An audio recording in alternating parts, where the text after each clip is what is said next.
अथम प्रभूतम प्रणमेव रूपम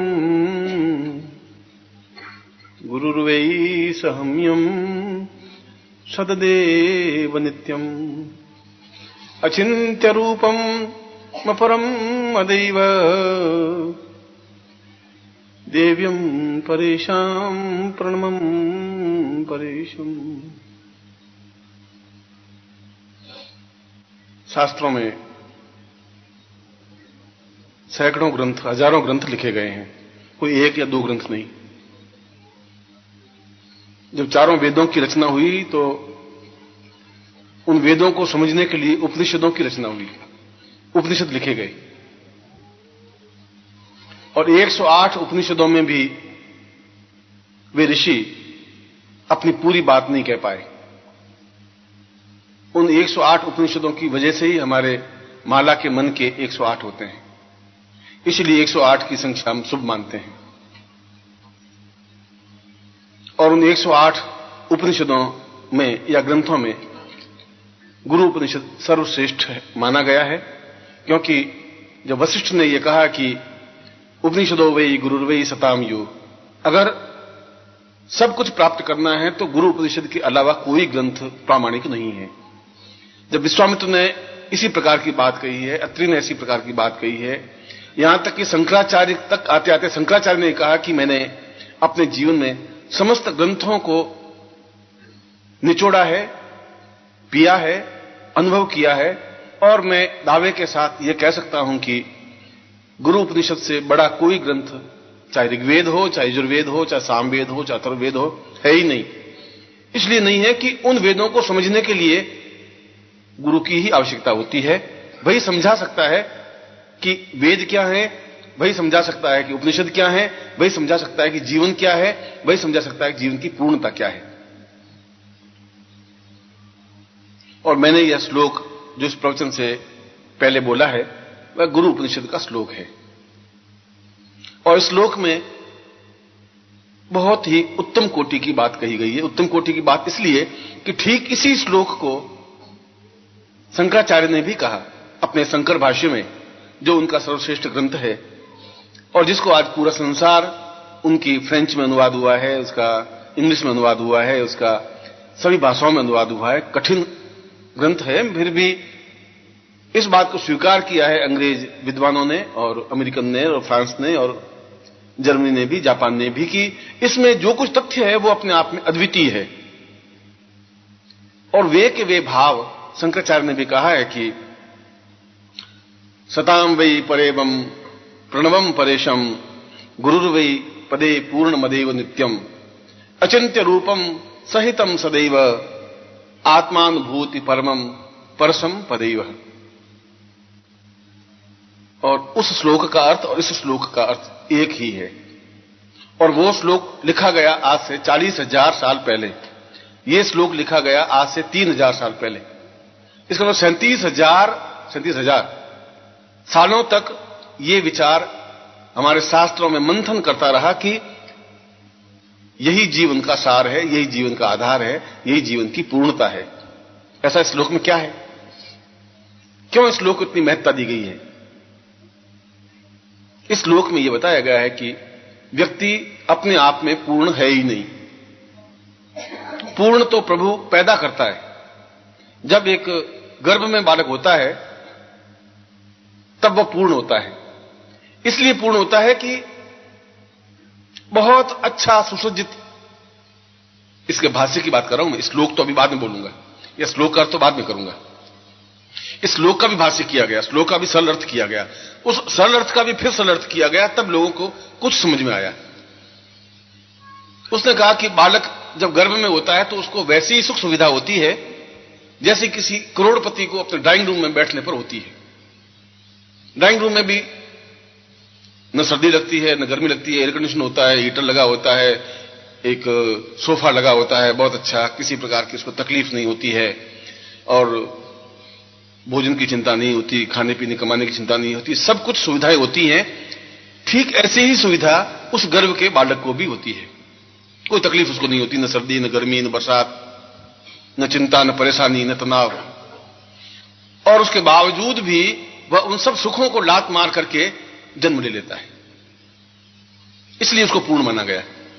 इतनी सुख सुविधाओं को लात मार करके और उस कोलाहल भरे विश्व में, क्योंकि जन्म होते ही सैकड़ों बंधन उसके गले में पड़ जाते हैं। जो जिस मोमेंट में पैदा हुआ, जिस मिनट में पैदा हुआ, 7:41 में पैदा हुआ और 41 मिनट में ही उसके 200 बंधन पड़ गए। एक ने कहा मैं तुम्हारा चाचा हूं, ये बंधन। दूसरे ने कहा मैं तेरा पिता हूं। तीसरे ने कहा तेरा मैं मां हूं। चौथे ने कहा मैं तेरी दादी हूं। पांचवें ने कहा मैं तेरी नानी हूं। छठवें ने कहा मैं तेरा मामा हूं। अब बंधन ही बंधन। अभी तो पूरा 1 सेकंड नहीं हुआ है, इतने बंधन तो उसके गले में पड़ गए। और ज्यों ज्यों जन्म लेता रहता है, बड़ा होता जाता है, त्यों त्यों और बंधन उसके शरीर को जकड़ते रहते हैं। वो कहती है मैं तेरी प्रेमिका हूं, वो कहती मैं तेरी पत्नी हूं, वो कहती तू मेरा पिता है। अंतिम क्षण तक उस बंधनों में जकड़ा हुआ और चिता पे जाकर सो जाता है। इसलिए जन्म से पहले वो ब्रह्म है, जन्म से पहले वो निर्विकल्प है, जन्म से पहले इसको किसी प्रकार का कोई मोह नहीं है। मोह नहीं है, इसलिए उस सुख सुविधाओं को, उस आनंद को, इसलिए उस गर्भ के बालक को ब्रह्म कहा गया है और गर्भ के जन्म लेने के बाद में उसको मनुष्य कहा गया है। इसलिए उस क्षण जब जन्म लेता है तो एक क्षण में जब उस वातावरण से इस वातावरण में आता है, उस उन्मुक्त भाव से जब बंधन के भाव में आता है तो बहुत व्यथित होता है, बहुत दुखी होता है, रोने लग जाता है, चिल्लाने लग जाता है, चीखने लग जाता है। और फिर ठीक वैसी हालत होती है कि फिर वो एक दास गुलाम सा बन जाता है। एक जंगल के शेर को पकड़ करके लाए और पिंजरे में डाले, ताजा बिल्कुल शेर जंगल से, तो बहुत चीखता है, हुंकार भरता है, सींग से तोड़ने की कोशिश करता है, उछलता है, कूदता है, रोता है, चीखता है, उसके बाद शांत हो जाता है। ठीक वैसा ही मनुष्य शांत हो जाता है। अब यहां इस श्लोक को प्रारंभ करते हैं यहां कि फिर इस सारे बंधन को वापस उस स्टेज पे कैसे पहुंचेंगे हम बंधन में ही अगर मर जाएंगे, गुलाम की तरह ही मर जाएंगे, कैदी की तरह ही मर जाएंगे, तो मैं आपको ऐसा उपदेश नहीं देता हूं कि आप सब बंधनों को छोड़ दें। शंकराचार्य कह रहे हैं, मैं ये भी उपदेश नहीं देता हूं कि तुम सब ये छोड़ छाड़ करके और एक भगवान का भजन कर लो, उससे सब कुछ हो जाएगा। यह भी नहीं कह रहा हूं। वो शंकराचार्य कहते हैं कि सब कुछ अपने आप में कुछ प्राप्त नहीं हो सकता, मगर यदि पूर्णता प्राप्ति ही नहीं हुई तो जीवन का मर्म क्या, जीवन का अर्थ क्या, जीवन का सार क्या, जीवन का आनंद क्या? फिर अगर तुम ये सोच रहे हो कि तुम जीवन का आनंद ले रहे हो तो तुम्हारी मृत तृष्णा है, ये तुम्हारी गलती है। हम कभी अपने आप में एडजस्ट होने की कोशिश करते हैं कि हम बहुत सुखी हैं, मगर सुखी आप इसलिए हैं, उस सुख को तुमने देखा नहीं इसलिए इसको सुख मान रहे हो। तुमने उस आनंद को देखा ही नहीं थी, इस आनंद को तुम कैसे कह सकते हो कि ये अपने आप में पूर्ण आनंद है, पूर्ण सुख है? तुम्हारी जगह, तुम्हारे मकान में जहां तुम अपने आप को बहुत सुखी अनुभव करते हो, वहां पर किसी करोड़पति को रख दें तो वो कहता है कैसे कह दो, 2 कमरों के मकान में कैसे रहेंगे, ये बहुत गड़बड़ है, यहां नहीं रह सकते, कोई सुविधा नहीं, कोई सुविधा नहीं है। वो दुखी महसूस कर रहे, आप असुख महसूस करें, इसलिए कि आपने उस जीवन को नहीं देखा भौतिक दृष्टि से। जिसने जीवन को आनंद अनुभव किया ही नहीं, जिसने जीवन में परमहंस अवस्था को प्राप्त नहीं किया, जिसने अपने जीवन में साधना की नहीं, जिसने अपने जीवन में उस ध्यान में, उस मेडिटेशन में गया ही नहीं, वो कैसे समझेगा कि मेडिटेशन क्या चीज होती है, ध्यान का आनंद क्या है? जब तुमने कोई चीज खाई नहीं तो उस चीज का आनंद भी आप कैसे अनुभव कर सकते हैं, वर्णन कैसे कर सकते हैं? जिसने अपनी मिठाई नहीं खाई तो मिठाई का वर्णन नहीं कर सकता, खाने के बाद कह सकता है कि अच्छा है बुरा है। इस श्लोक के पहले अर्थ में कहा है कि यह सार तत्व, क्योंकि उस बंधन से उस आनंद तक पहुंचने की जो क्रिया है, अगर वो प्राप्त नहीं हुई तो फिर जीवन व्यर्थ है, फिर तो कीड़े मकोड़ों वाला जीवन है जो हर एक जी लेता है। तुम जीवन जी नहीं रहे हो, तुम भोग रहे हो, यह अंतर है। मैं जीवन जी रहा हूं, तुम भोग रहे हो, ये डिफरेंस है। भोगने और जीने में अंतर यह है कि तुम हर हालत में दुखी होते रहते हो। नौकरी में 4 दिन नहीं गए तो घबराहट की गवर्नमेंट, वो क्या करेगा अफसर। पत्नी जोर से बोली तो घबराहट, 2 दिन पत्नी नहीं बोले तो भी घबराहट, तो क्या हो गया इसको? हम पूछें भाई तेरी तकलीफ क्या है, तुम क्यों नहीं बोल रही है, काय की गुस्सा हो गई है? तो तकलीफ, बोले तो तकलीफ, नहीं बोले तो तकलीफ, संतान हो तो तकलीफ, संतान नहीं हो तो तकलीफ, बुढ़े माँ बाप घर में हो तो तकलीफ, नहीं हो तो तकलीफ, पैसा ज्यादा आवे तो तकलीफ कि गवर्नमेंट आ जाएगी, इनपुट टैक्स आ जाएगा, चोर आ जाएंगे, डकैत आ जाएंगे, और नहीं हो तो तकलीफ। और तुम नहीं उस तकलीफ में अपने सांस लेते रहते हो और बहुत सुख महसूस करते हो। बहुत, वो कुत्ता जिसके गले में पट्टा बंधा होता है, बहुत अपने आप को गर्व से ऊंचा उठ के चला जाता है कि इस गली के कुत्ते में कुछ नहीं है, मैं बड़ा हूं कि मेरे गले में पट्टा है। वो भी उस अकड़ के चलता है अब ये नहीं कि तेरे ऊपर जंजीर बंधी हुई है, पटार हाथ में उस जंजीर लिए हुए तेरे साथ चल रहा है, तू मतलब अकड़ के चलता है। और जो ही वो कुत्ता गली का भौंकता है, वो हट उसके गले में पांव में आकर खड़ा हो जाता है। अगर पट्टा बंधे होने से ही जीवन में आनंद आता हो, तब भी उसको कुत्ता ही कहते हैं, शेर नहीं कहते। शेर के गले में पट्टा नहीं होता। जो जीवन में बंधन, तुम अगर आकाश में उड़े ही नहीं तो तुम आकाश का आनंद भी नहीं ले सकते। आकाश का आनंद क्या है? एक तोते को पकड़ा बहेलिये ने, पिंजरे में डाल दिया। अब पिंजरे के तोते में बड़ा गरूर कि उसको तकलीफ नहीं है। तकलीफ नहीं, उसे पांव में पैंजनियां पहना दी उस मालिक ने। फिर हरी मिर्च खाने को मिलती है, कभी अनार के दाने खाने को मिलते हैं, और बिल्ली उसको झपट्टा मार नहीं सकती क्योंकि किसी पिंजरे में बंद है, और बहुत खुश हो रहा है कि मैं पिंजरे में बंद हूं। अब उसको 6 महीने या साल भर पिंजरे में रहने दीजिए और फिर बाहर निकालिए। आप छोड़ दीजिए, वो उड़ ही नहीं सकता, क्या उड़ना भूल गया वो थोड़ा पंख फड़फड़ा के थोड़ा सा 1 फुट ऊपर उड़ेगा, फिर धम से जमीन पर पड़ जाएगा। और मालिक को मालूम है कि बाहर बैठा रहने, कहीं नहीं जाएगा। कहां जाएगा? ये उड़ नहीं सकता। और तुम्हारी हालत भी वैसी हो गई है, पिंजरे में बैठे हो और पिंजरे के सींग चाहिए। एक पत्नी है, बेटे हैं, एक घरवाली है, एक आसपास के लोग हैं, चाचा हैं, चाची हैं, चारों तरफ तीलियां बंधी हुई हैं। तुम बहुत, कभी तुम्हें अनार के दाने खाने को मिल जाते हैं, कभी हरी मिर्च खाने को मिल जाती है, और बड़े खुश हो। पैरों में पैंजनियां पहने हुए, और पैंजनी बजाते रहते हो और बड़े खुश हो रहे। और बाहर निकलते हो और थोड़ा पंख फड़फड़ाने की कोशिश करते हो, फिर दम से बैठ जाते हो, वापस पिंजरे में घुस जाते हो। पिंजरे में बहुत सुखी, बहुत आनंद, अब यहां कोई डर नहीं है। ये सब तो सही है, मगर उस आकाश में उड़ने वाले तोते की तुलना तुम नहीं कर सकते। वो आनंद कुछ और है, जो पंख फैला करके 1 मील तक उड़ के चला जाता है। उस आनंद को तुम ले ही नहीं सकते। उस आनंद को तुमने देखा ही नहीं। उस आनंद को तुम्हें बताएगा कौन कि ये आकाश में उड़ने वाला ये आनंद है? और अगर उस आनंद को देखा नहीं तो पिंजरे में पड़े पड़े तो मर जाओगे। उसमें तो कोई बहुत बहादुरी है ही नहीं, क्योंकि एक ने तुम्हें पिंजरे में डाल दिया, और पिंजरे में डाल दिया तेरे बाप ने और तुम्हारी माता ने, तुम्हारी दादी ने, तुम्हारे चाचा ने, इसलिए कि हम दुखी हैं तो ये सुखी नहीं रहना चाहिए। चल ये क्यों सुखी? इसको भी शादी करो, बेटा शादी कर ले, बेटा शादी कर ले, बेटा शादी कर ले, बेटा मैं अभी नहीं करना चाहता। तो फिर दादी रोती है कि मरूंगी तो पोते का मुंह नहीं देख के मरूंगी तो नरक में जाऊंगी, बेटा एक बार पोते का मुंह दिखा दे। तो बेटा बहुत बहादुरी से खड़ा होता है कि ला शादी कर ले, अभी पोते का मुंह दिखाता हूं, और साल भर में सारे काम धाम छोड़ के पोते का मुंह दिखा देते, और बहुत बहादुर, बहुत खुशी, और घर में डोल धमाके से बजते हैं, सारा ठीक फंसा। हम तो फंसे हुए थे ही, अब तुम भी साला रो, जिंदगी भर रोता रहे, कमाता रहे, खिलाता रहे, पिंजरे का तोता है तो अब क्या तुम फटफड़ा के जाएगा ही कहां? अब कहां जाएगा? अभी तक चिंता थी कि कोई भगवान कोई गुरु मिल गया बीच में और साल उड़ा के ले गया तो क्या करेंगे। अब वो निश्चिंत है, अब तो कहीं जा सकते। अब वो बाहर जाता है तो चलते है कि बाहर रहूंगा तो पत्नी मर जाएगी मेरे बिना। शाम को बेचारी 5 दिन इंतजार करती रहती है, और तुम चिता पे सो के चले जाओगे तो इंतजार कुछ नहीं करेगी, वो तो दूसरे दिन खाना खाने लगेगी, 5 दिन तो खाना खाएगी गारंटी के साथ में। तुम्हारा ही एहसास है, इसलिए तुमने उस आनंद को देखा नहीं। शंकराचार्य कह रहे हैं कि आनंद को नहीं देखा, उस आकाश में उड़ने के आनंद को नहीं देखा, तो फिर जीवन का वो पिंजरे में पड़े रहने का आनंद नहीं है। उसको कौन समझाएगा कि तुम्हारे जो पंख मर गए हैं, उन पंखों में ताकत तुम्हें कौन देगा? कैसे मिलेगी ताकत? तुम्हारे पास तो ताकत की विद्या नहीं है। और तुमने इस नल के पानी को पीकर के जिंदगी पार कर ली, कुएं के पानी को पी करके या तालाब के पानी को पी करके, ज्यादा जोश खाओगे तो गंगा का पानी पी लोगे। मानसरोवर का पानी तुमने पिया नहीं कभी, स्वच्छ एकदम शीतल, 75 मील लंबी झील, 1-2 मील नहीं, 75 मील की कल्पना करिए। इतनी लंबी, इतनी चौड़ी झील, इतनी गहरी की 250 फीट गहरी, और इतना साफ पानी कि आप एक सिक्का डाल दीजिए पानी के अंदर तो 250 फीट नीचे भी उसके अक्षर पढ़ लीजिए सिक्के के कि उसमें 1975 लिखा हुआ है। इतना साफ पानी आपने जिंदगी में देखा नहीं, ऐसी झील भी आपने देखी नहीं। इसलिए नहीं देखी, आप हंस बने ही नहीं। अगर हंस नहीं बने तो मानसरोवर जा नहीं सकते। कौवे बन सकते हो, बगुले बन सकते हो, और बगुले हो, हंस के भी सफेद पंख होते हैं, तुम्हारे भी सफेद पंख हैं।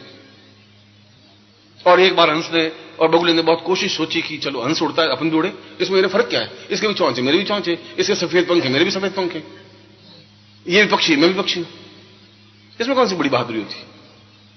हंस उड़ा, बगुला भी उड़ा, आधा किलोमीटर जाती बगुला थक करके नीचे पड़ गया, हंस तो उड़ता चला गया अपना आकाश में 200 मील तक में, और 200 मील उड़ करके वापिस भी आ गया। ये तो कुछ आनंद नहीं है।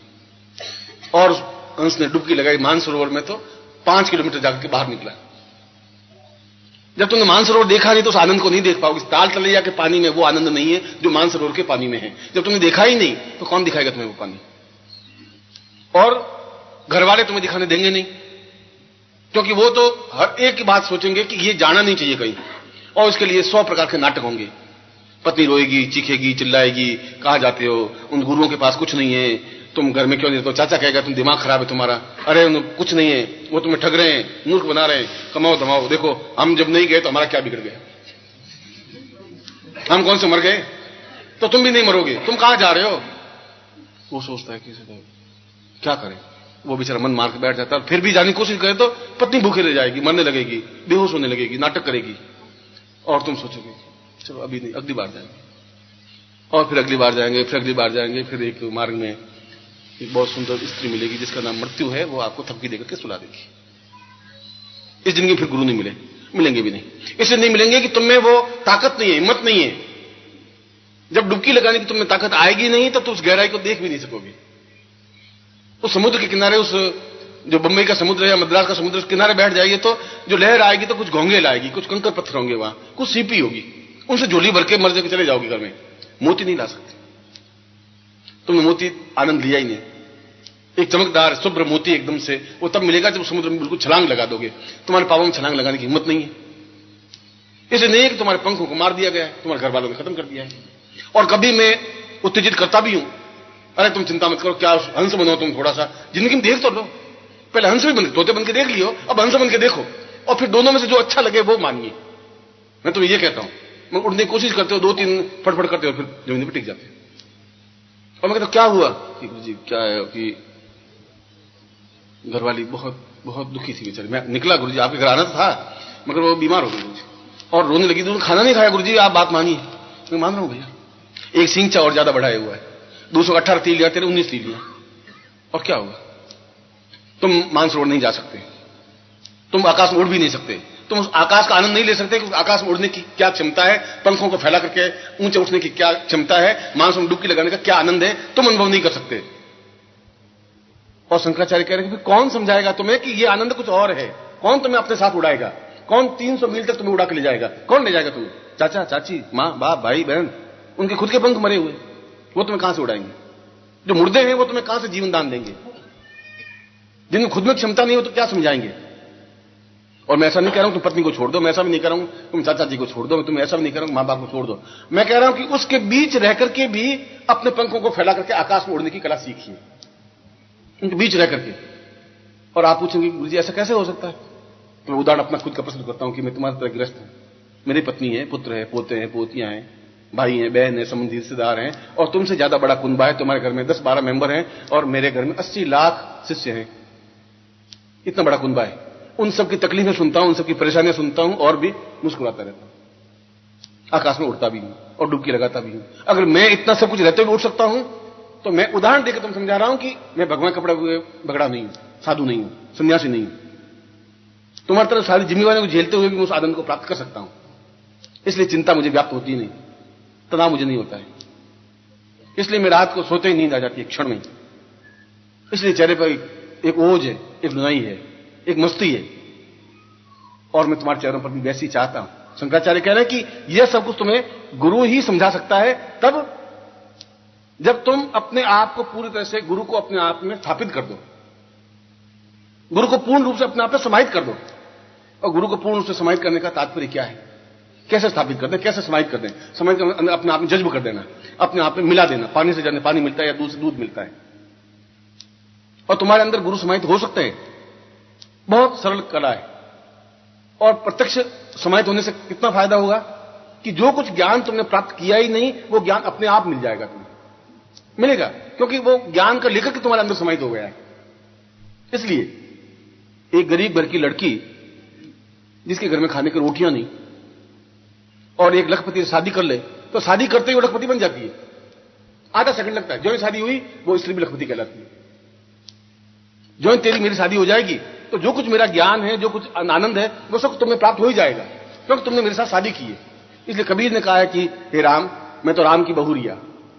वो कह रहा मैं राम की बहुरिया हूं, उसकी बहू हूं, क्योंकि जब राम मुझे अंदर व्याप्त हो जाएंगे तो वह सब कुछ मुझे मिल जाएगा जो राम के पास में है। और इसीलिए फिर भी कह रहा है कि गुरु गोविंद दोनों खड़े काके लागू पाए। इतना होने के बावजूद भी बलिहारी गुरु आपने गोविंद दियो बताए। वो गुरु को कह रहा है कि आपकी बलिहारी, आपकी कृपा है, आपकी मेहरबानी है, आपकी वजह से मैं गुरु को देख सका हूं। मगर कबीर फिर भी ये कह रहा है कि कबीरा, ये घर प्रेम का, ये गुरु शिष्य का घर जो है ये प्रेम का घर है। पैसे देने से गुरु का घर नहीं मिल सकता। कबीरा, ये घर प्रेम का, खाला का घर ना है। खाला माने मौसी, मां की बहन। शीश उतारे भूमि धरे वो पैसे घर ना। इस गुरु के घर में, गुरु के हृदय में तो वो पहन सकता है, वो घुस सकता है जो पहले अपना सिर उतार दे, एकदम अपने आप को न्योछावर कर दे, देखा जाएगा, चैलेंज ले ले। वो इस घर में घुस सकता है। जुआरी घुस सकता है, वो चैलेंज वो लगा देता दाव पे, लगा अपनी पूरी जिंदगी दाव पे लगा देता है। 5 लाख भी दवा लगता है, वो या तो इस पार डूब जाएगा, इस पार चल जाएगा। शंकराचार्य करके ऐसा समर्पण जब मानस में आएगा, जब सिर को उतार करके, और सिर को उतारने के 2 अर्थ हुए। सिर माने घमंड, बुद्धि, मेरे अंदर बुद्धि है कि, और तुम्हारे पिता के अंदर बुद्धि है कि ये गुरुजी क्या करेंगे, ये तो गुरुजी खुद घर में बैठे, ये मेरे और बेटा बिगड़ जाएगा, मेरे घर से ही जाएगा। उनको चिंता ये नहीं कि कुछ सीख लेगा, उनको चिंता ये कि घर से चला जाएगा, ये गुरुजी घर में बैठा रहेगा, 4 दिन नौकरी नहीं करे, 4 दिन तनख्वाह कट जाएगी। उनको रोना अपने खुद का स्वार्थ का है, तुम्हारे लिए रोना नहीं है। तुम्हारे लिए परेशान होते तो फिर जो तुम मरते, तुम्हारे पीछे वो भी मरते। तुम अगर चिता में जाते तो वो भी 4 आग में कूद कर मर जाते, एक भी मरा नहीं। पिछले 400 इतिहास में तो कोई मुझे मालूम पड़ा नहीं कि कोई स्त्री पीछे डूब के मर गई। रोती है, झींकती है, नहीं रोई तो लोग कहेंगे क्या तुझे दुख नहीं है क्या, क्या गड़बड़, पति मर गया क्यों नहीं रोती, तो पीछे और चीखती जोर जोर से, अरे तुम चले गए, मेरा कौन होगा, मेरे क्या होगा, अरे अब मेरा क्या होगा। अरे 2 दिन खाना खा लेती, ये खाना गले उतर नहीं रहा है, क्या करें, खाना पड़ता है, खा ले भाई, 5 दिन 10 दिन सो नहीं गए। और तुम अहंकार में डूबे हुए थे कि बस मेरे बिना पत्नी का गुजारा कैसे होगा, मेरे बिना बच्चों का क्या होगा। ये अहम को सिर कहते हैं, ये घमंड को सिर कहते हैं कि मेरे बिना क्या होगा। इसको उतारे, पहले शीश उतारे भूमि धरे, छोड़ दे उसको, वह इस प्रेम के घर में पहुंच सकता है। ये समर्पण का भाव, इसलिए शंकराचार्य ने उस श्लोक में यह कहा है कि अपने आप में पूर्णतः सन्यासी बन जाए, ग्रस्त रहते हुए भी सन्यासी बन जाए, कोई चिंता नहीं करे। एक साल भर का देख ले, या तो 1 साल में डूब जाएंगे, जिंदगी भर कह देंगे कुछ नहीं, गुरु के घर में, गुरु के पास जाने से कुछ फायदा नहीं है, या तो ये कहेंगे चैलेंज के साथ कहेंगे, या कुछ ऐसा बन के जाएंगे, हंस बन करके चले जाएंगे, बता देंगे कि ये हंस बनने का ये आनंद है। ये सब जो बगुले हैं मेरे घर में, उनकी अपेक्षा मेरे पंख ज्यादा शुभ्र हैं, ज्यादा सफेद हैं, ज्यादा मजबूत हैं, ज्यादा ताकतवान हैं, उड़ने की मुझमें क्षमता है।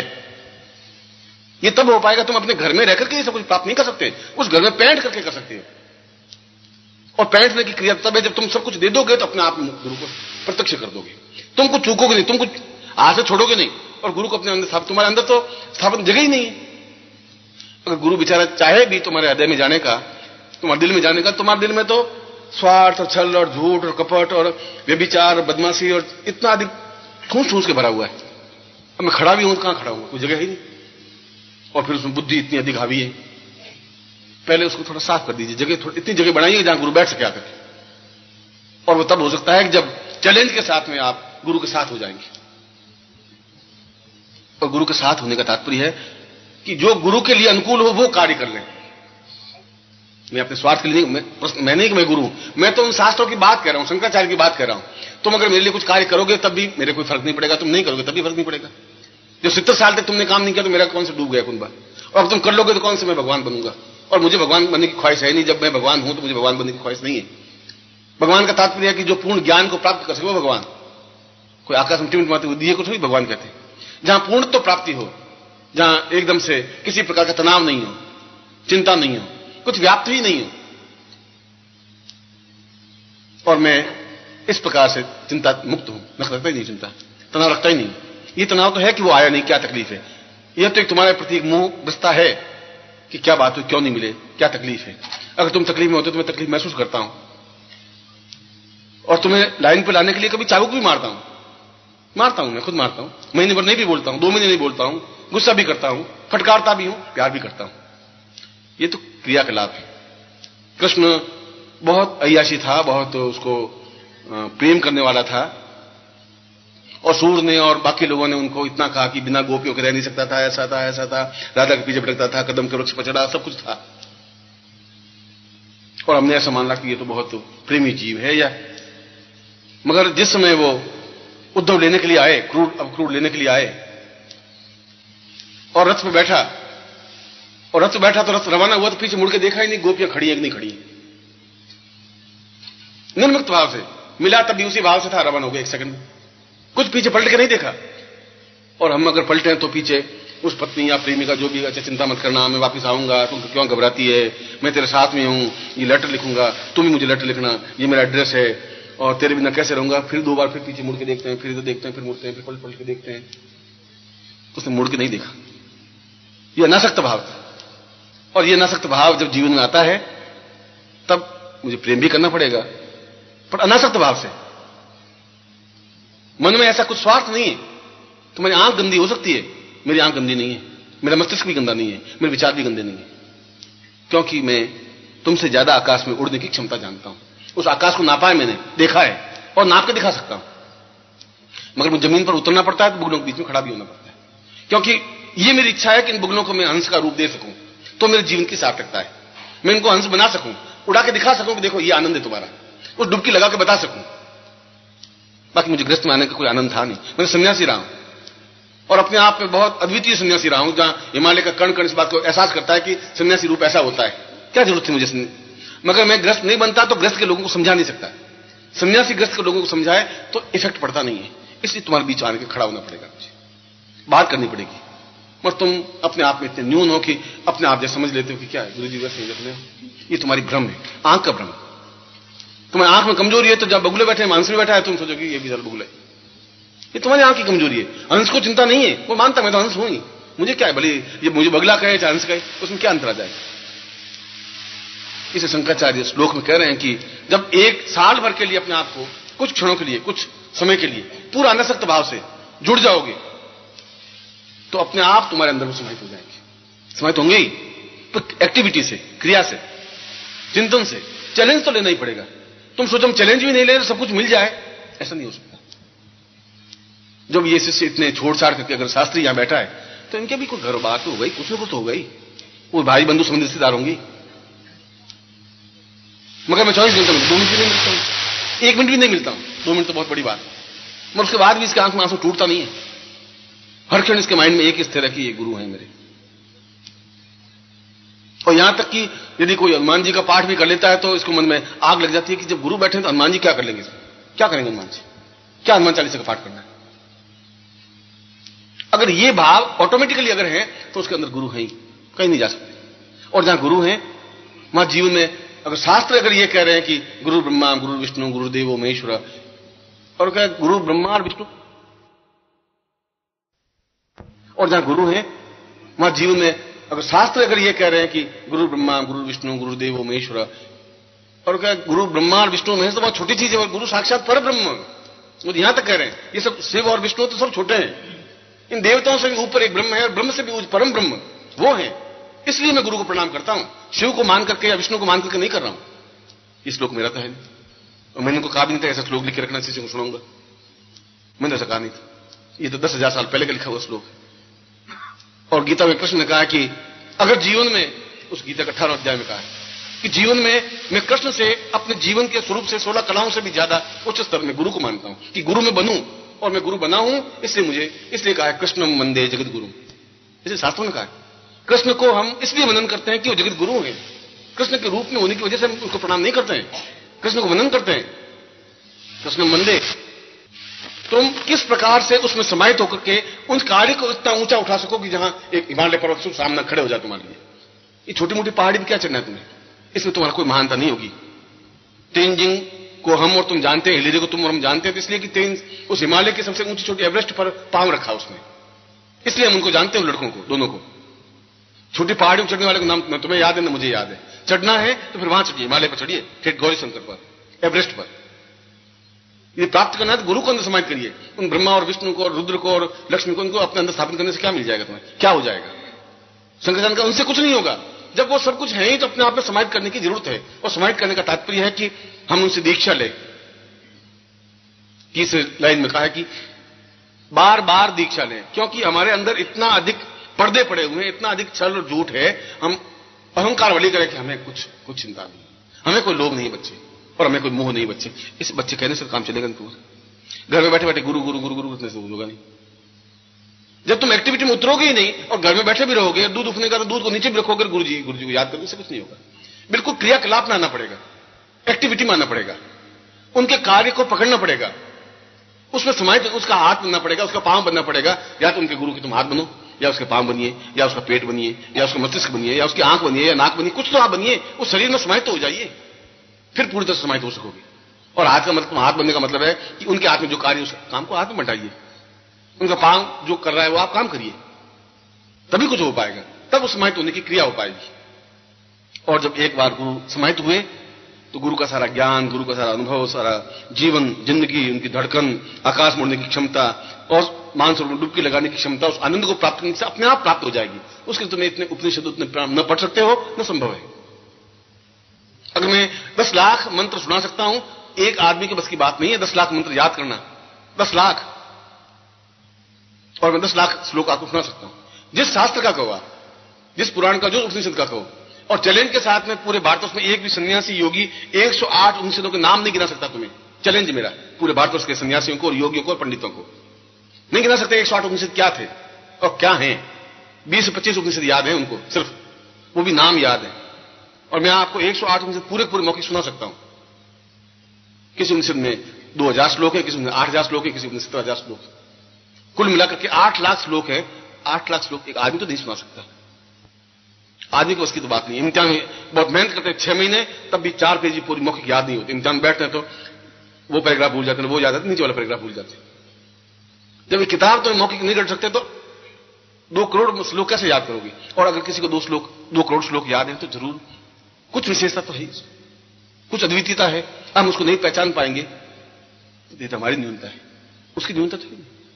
हम अपने आप में बगुले बने खुश हो रहे हैं, हम हंस हैं, हम हंस हैं, तो ऐसा सोचते सोचते मर जाइए, तुम आकाश नहीं उड़ सकोगे।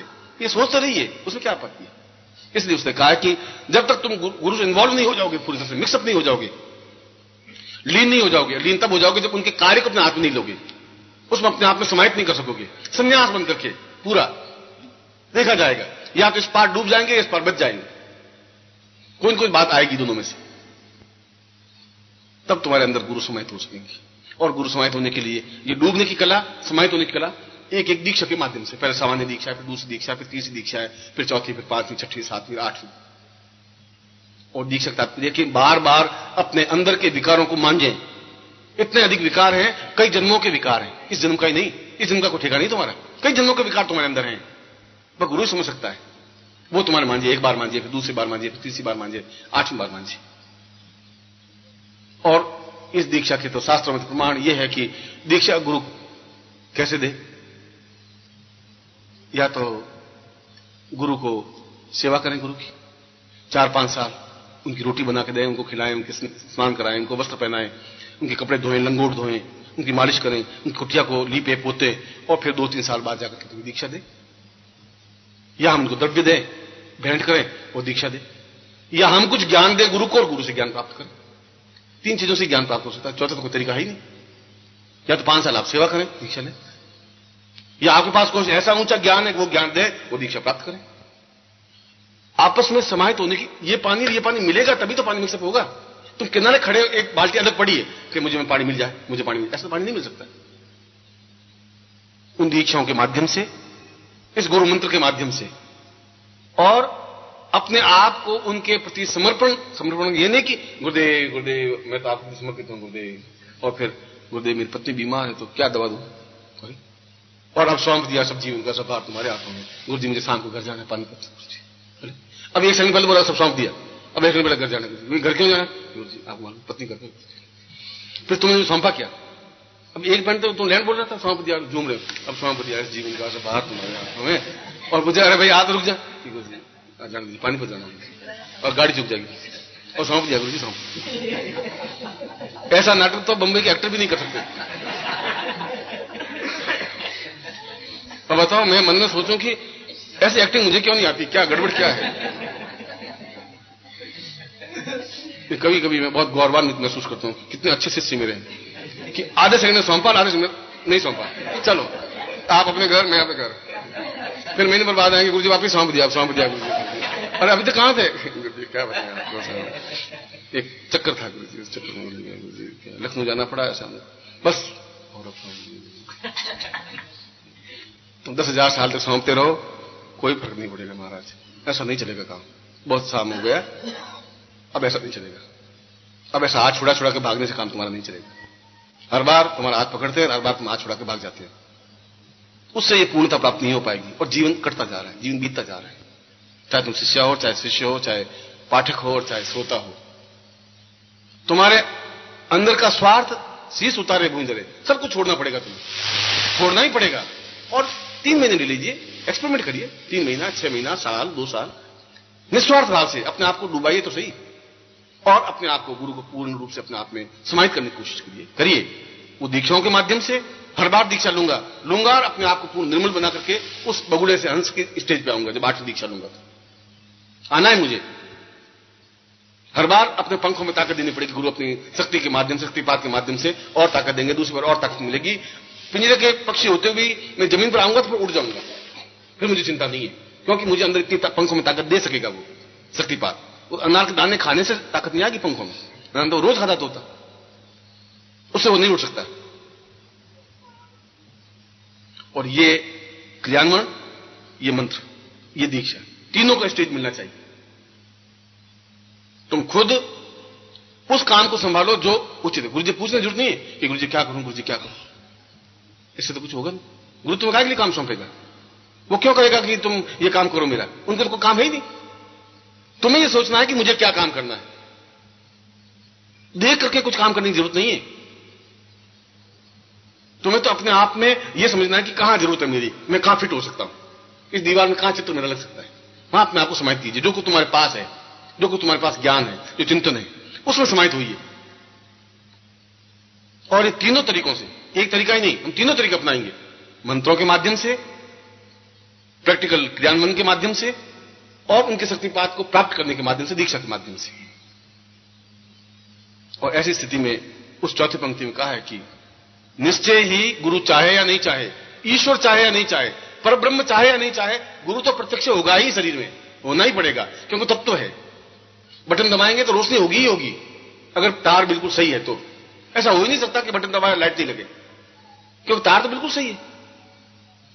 और ये तार है, ये तार पूरे तुम्हारे दबाने से जहां तुम हो, पिंजरे के तोते, वहां से फिर आकाश में उड़ने वाले हंस बनने की वो तार है। पहली एक्टिविटी से वहां तुम्हें त्याग करना पड़ेगा, अपने अहंकार का, अपने स्वार्थ का, अपने लालच का, अपनी नौकरी का, अपने गृहस्थ का भी, सबको छोड़ने की कला होगी। अगर मैं छोड़ सका हूं, तुम भी छोड़ सकते हो। मैं भी 18 साल जंगलों में रह सकूं, मेरी पत्नी थी, मेरे मां बाप भी थे, मेरे पास धन भी था, और छोड़ के जा सका तो कुछ बन सका। अगर बीज जमीन में मिले ही नहीं, वो कहने जमीन में नहीं मिल सकता, जमीन बड़ गंदगी है, बस तो जमीन मिलेगा नहीं तो पेड़ बन नहीं सकता। अगर पेड़ बनना है तो जमीन में मिलना ही पड़ेगा उस बीज को, और जमीन में मिलेगा तो पेड़ बन जाएगा, छायादार पेड़। मैं बीज था, जमीन में मिला तो आज छायादार पेड़ बन सका। मैं नहीं मिलता तो आज पेड़ नहीं बन सकता था। अगर तुम मिलोगे उस जमीन में, समाहित हो जाओगे, तो एक दिन आएगा तुम अपने आप में एक उच्च कोटि के योगी या सन्यासी या विद्वान बन सकोगे, जहां तुम्हारी सुगंध पूरे संसार में फैल सकेगी। इस गली मोहल्ले वाले तुम्हें याद नहीं करते, क्या तुम्हारा जीवन है, क्या तुम्हारी वैल्यू क्या है, तुम्हारी महत्व क्या है तुम्हारा। जिस मोहल्ले में रहते हो उस मोहल्ले किनारे पर पूछेंगे रमेश सिंह जी कहां रहते हैं, रमेश सिंह जी कौन, अरे सुना है कि यहाँ कौशल्य नगर में रहते हैं। अरे कौशल नगर बहुत बड़ा है हमारा, दिल्ली बहुत बड़ी है, कौशल नगर में क्या, कहां रहते, कहां है, कौन है, क्या यहाँ दुकानदार है, सैकड़ों दुकानदार है कौशल नगर में। आप रमेश सिंह कौन सी बात करें। अब उस गली में तुम्हें कोई परिचित नहीं हो तो तुम्हारा जिंदा रहना और मरना बराबर है, कोई अंतर नहीं है तुम्हारे। मरिए तो ऐसा मरिए तुम्हारे पीछे 5 लाख लोग आंखों में आंसू भीगे, तब तुम्हारा मरना सार्थक है। मरे और 25 लाख लोगों की आंखों में आंसू बहे, तब तुम्हारी जिंदगी सार्थक है। एहसास हो लोगों को, और ऐसा तुम बन सकते हो, तब मृत्यु को भी जीत सकते हैं, जिंदगी को भी जीत सकते हैं। ऐसा नहीं हो सका तो तुम एक कीड़े मकोड़ों की तरह, जैसे पैर से कुचला गया कीड़ी और मर गई, ऐसे तुम एक काल एकदम पैर से कुचलेगा, तुम मर जाओगे। गली वाले एकदम बाहर खड़े खड़े अर्थी हो जाते हुए देखेंगे कि अच्छा ये रमेश चंद्र है क्या काम करता भैया, ये दुकानदार, बाप चंद्र आके खाना खा लेंगे। ये जिंदगी मत जीजिए। अगर तुम ऐसे गुरु मिले हैं और फिर भी ये जिंदगी जी रहे हो तो तुमसे ज्यादा दुर्भाग्यशाली व्यक्ति हो ही नहीं सकता। तुम्हारे पास समय है, मैं तुम्हें एक बार फिर गुरु प्रत्यक्ष सिद्धि साधना के अंतर्गत ये तुम्हें समझा रहा हूं, चेतावनी दे रहा हूं उस शंकराचार्य के श्लोक के माध्यम से, उस गुरु उपनिषद के माध्यम से, कि हम जीवन में इन तीनों क्रियान्वयों से और अपने फिजिकली एक्टिविटी से, कार्यों से, उनके कार्यों को हाथ में लेकर के, जो भी गुरु के कार्य है, जो मुझ में बुद्धि है। तुम अगर प्रेस के इंचार्ज हो तो प्रेस का काम, तुम अगर सेवा झाड़ू निकालना, झाड़ू, कोई बुराई नहीं है, बाहर जूते साफ करके रखने में तो कोई बुराई नहीं है, सेवा तो सेवा है। सरदारों में, सिखों में, मतलब जो बहुत ऊंचा होता है वो जूते थालियां मांजता है और वो जूतियां साफ करके रखता है। जितना ऊंचा होगा उतने नीचे काम लेगा, इसलिए कि उनमें एक गुरु के प्रति एक भाव, एक चिंतन है। हमारे तो सैकड़ों देवी देवता हैं, उनके जिंदगी में गुरु ग्रंथ साहब है, गुरु ग्रंथ साहब। यह जीवन में जब आप उतारें तभी तुम्हारे प्राणों में नहीं, तुम्हारे शरीर के कण कण में, बूंद बूंद में रक्त के, और बूंद में, एक बूंद में भी 18 करोड़ कण होते हैं, उन कणों में गुरु समाहित हो सके, तब तुम एक सुगंधमय बन सकोगे, तुम सौरभमय बन सकोगे, एक विशाल वटवृक्ष बन सकोगे, एक उच्च कोटि का व्यक्तित्व बन सकोगे, एक अद्वितीय महापुरुष बन सकोगे। और ऐसे बन सको, मैं तुम्हें हृदय से ऐसे आशीर्वाद देता हूं कि तुम कल्याणमय बन सको, गुरु प्रत्यक्ष तुम्हारी सिद्धि हो जाए। एक बार फिर तुम्हें आशीर्वाद। गुरुर्ब्रह्मा गुरुर्विष्णुः गुरुर्देवो महेश्वरः गुरुः साक्षात् परब्रह्म तस्मै श्री गुरवे नमः। त्वमेव माता च पिता त्वमेव बन्धुश्च सखा त्वमेव विद्या द्रविणं त्वमेव सर्वं मम देव।